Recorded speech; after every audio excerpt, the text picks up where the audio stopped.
Welcome to our YouTube channel, Tuition Home Coaching Center. Please subscribe to our channel to get more videos like this. Thank you all. আসসালামু আলাইকুম প্রিয় শিক্ষার্থীরা, তোমরা সকলে কেমন আছো?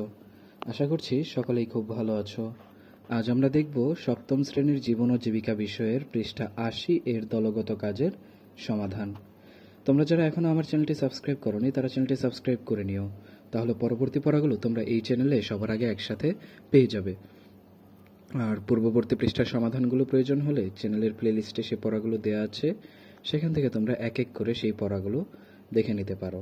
তাহলে চলো শুরু করা যাক আমাদের আজকের পড়া। আমাদের আজকের পড়ার শুরুতে ৮০ পৃষ্ঠায় দেখো রয়েছে নিজেকে জানি, ঈশানের বদলে যাওয়া। ঈশান সবসময় হাসি খুশি থাকে, কিন্তু পড়াশোনায় মন নেই। তবে বিদ্যালয়ে যে কোনো কাজে তার আগ্রহ অনেক। উচ্ছল ঈশান একদিন খুব মনমরা হয়ে ক্লাসে বসে আছে দেখে ওর শিক্ষক খুব অবাক হয়ে জানতে চাইলেন, কী ব্যাপার, তোমার মন খারাপ কেন? ঈশান মাথা নিচু করে ফেলল। এরপর কাচুমাচু হয়ে বলল, আসার পথে একটি কুকুরকে পানি খাওয়াচ্ছিলাম, তাই দেখে পাড়ার পরিচিত একজন ভেঙচি কেটেছে আর বলেছে এসব নিয়ে থাকলে আমার জীবনটাই নাকি বরবাদ হয়ে যাবে, আর আমাকে দিয়ে নাকি কিছু হবে না। শিক্ষক কাছে গিয়ে ঈশানের মাথায় হাত বুলিয়ে দিয়ে বললেন, মোটেই না, তুমি ঠিক কাজটাই করেছ, উনি তোমাকে ভুল বুঝেছেন। তবে ঈশানের ফলাফল নিয়ে তার শ্রেণী শিক্ষকও খুব চিন্তিত। তিনি অনেক ভেবেচিন্তে একটা ছক বানালেন। ছকটির নাম দিলেন আমার পথ। টিফিনের সময় ঈশানকে ডেকে ছকটি দিয়ে বললেন, এটি তুমি নিজে পূরণ করবে এবং তোমার ক্ষেত্রে যা সত্যি তাই লিখবে। 2 দিন পর আমার কাছে জমা দিবে। ঈশান এটি পূরণ করতে গিয়ে খুব মজা পেল। শিক্ষক ঈশানের পূরণ করা ছকটি হাতে পেয়ে ভালোভাবে পর্যবেক্ষণ করে বুঝলেন প্রাণীর প্রতি ঈশানের অন্যরকম ভালো লাগার অনুভূতি রয়েছে। ভবিষ্যতে অ্যানিমাল কেয়ার বা প্রাণীর উপর গবেষণা সংক্রান্ত পড়াশোনা করলে সে পূর্ণ মনোযোগ ও আগ্রহ নিয়ে কাজ করতে পারবে। শিক্ষক এই ধরনের কিছু বই লাইব্রেরি থেকে এনে ঈশানকে বাড়িতে পড়ার জন্য দিলেন। কিছুদিনের মধ্যে ঈশানের আচরণে একটা পরিবর্তন চলে এলো। সে তার নিজের পড়াশোনায় অনেক মনোযোগী হয়ে উঠল।